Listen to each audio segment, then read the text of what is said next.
How do you do, ladies and gentlemen? This is Orson Welles. I'm speaking for the Mercury Theater, and what follows is supposed to advertise our first motion picture. Citizen Kane is the title, and we hope it can correctly be called a coming attraction. It's certainly coming to this theater, and I think our Mercury actors make it an attraction.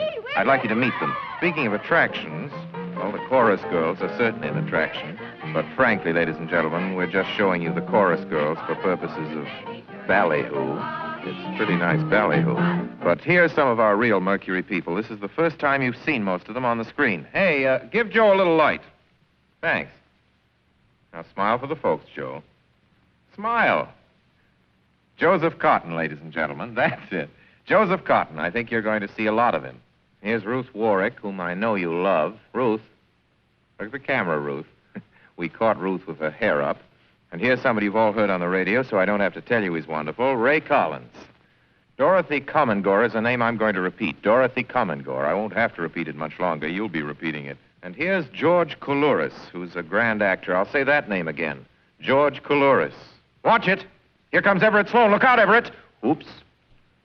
Everett Sloane, ladies and gentlemen. He isn't necessarily a comedian.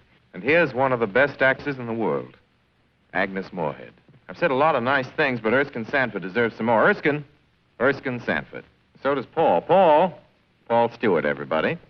Citizen Kane is a modern American story about a man called Kane, Charles Foster Kane. I don't know how to tell you about him. There's so many things to say. I'll turn you over instead to the characters in the picture. As you'll see, they feel very strongly on the subject. Charles Foster Kane is... Sure, he started the war. But do you think if it hadn't been for Mr. Kane, the United States would have the Panama Canal? Charles Foster Kane is nothing more or less than a communist. Kane, governor. Listen, when the voters of this state and Mrs. Kane learn what I found out about Mr. Kane and a certain little blondie named Susan Alexander, he couldn't be elected dog catcher. I'm going to skin Mr. Charles Foster Kane alive. I'm going to marry him next week at the White House. Emily, I hear you've been stepping out with Charlie Kane. Of course I love him. I gave him $60 million. Well, of course I love him. He's the richest man in America. But all the girls say about him at first. But you know, I can't help but admire him. He's crazy. He's wonderful. Ladies and gentlemen, I don't know what you'll think about Mr. Kane. I can't imagine. You see, I play the part myself.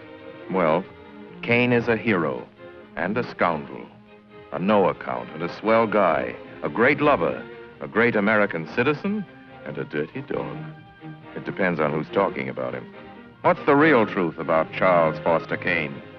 I wish you'd come to this theater when Citizen Kane plays here and decide for yourself.